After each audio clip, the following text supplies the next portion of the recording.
we have a couple games we got to discuss. Because since we last recorded, 2 games were played by the Seahawks. Yeah, yeah. Oof. Oh boy! So I actually, I enjoyed the Vikings game a lot more. I did too. I Yeah, that did was an too. entertaining game. It was tough, but it was It an really entertaining was. game. It really was. And yes, the Vikings did come in to see. We did predict that Minnesota would be a tough game, not as tough as Green Bay because, No. um, well, we'll just call it how it is.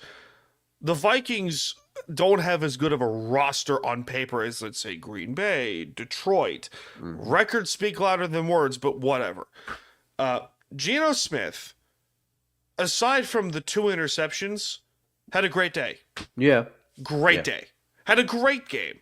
Mm-hmm. He was slinging the ball over the place. He was getting the balls. He was getting the football to his receivers. Smith and Jigba had a touchdown. Who else had a touchdown? I can't remember at the top of my head. DK scored. DK Yeah, scored. let me see here. We like these things. Did Sharps get in? It was AJ Barner. That's AJ right. Barner got in. AJ, he's been great. Yeah. He really has. He has a weird attitude. He reminds me a lot of a smaller Jimmy Graham. Oh, okay. If Yeah. that makes sense. Like Jimmy had an attitude when he played back in He New did. Orleans and with the Seahawks before he, that's one of those trades I look back and I go, oh. Yeah, well, If because we gave up only you we knew gave how up to Max use 'em. Unger. We gave up Max Unger for Yep. that. Yep, I think that trade could have worked if you had an offensive oriented system. But, that's a whole other story for another time down the road. The defense, for the most part, played okay. Mm-hmm. There was a few boneheaded penalties Yeah. that really just, like the phantom face mask call on Byron Murphy. Well, that was a blatant face mask, but it was the Byron Murphy penalty just Yeah, that killed because us. literally 2 seconds later, off the back foot touchdown to Yep. Justin Jefferson, who I went have off. I have in my handy dandy black notebook, Darnold sacked, but the face mask penalty by Byron Murphy is a killer. Yep, That's what correct. that's what I put. Correct. Kevin also pops in. When the Seahawks took the lead late, I was excited. They just couldn't stop Justin Jefferson, but who can? Yeah. Very few defenses really can.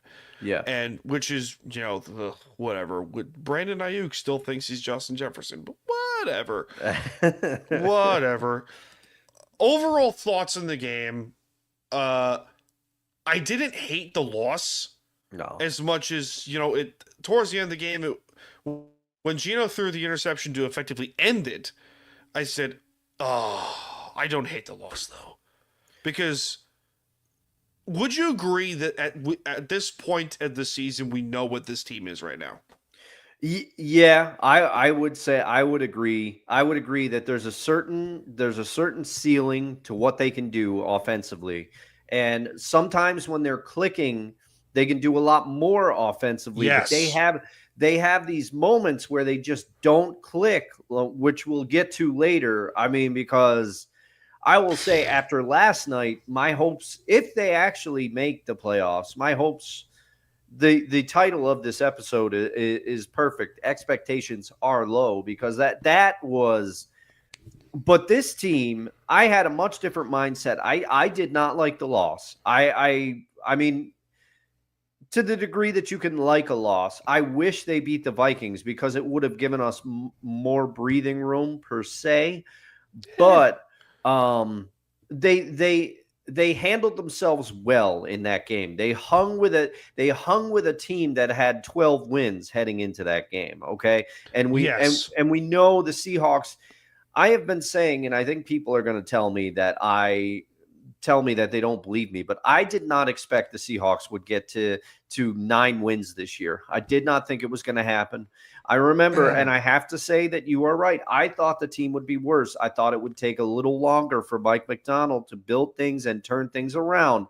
You and Kevin both told me that you thought the team was going to do well. I thought we might get to 6 wins. That's where I thought we might be. So the Seahawks already are gravy, but at this point, we know that they have the capacity to hang with some teams offensively, and the defense can shut some teams down, but when Correct. you get to a certain caliber of team, it's going to have a long day. They're going to have a long day, and also they confoundingly seemingly play down to their competition sometimes last night. Which is weird because I saw a stat which was they what was it, the Dolphins, the Jets, the Patriots, and now Chicago has a point margin of like 2 points or something like that. Some crazy stat.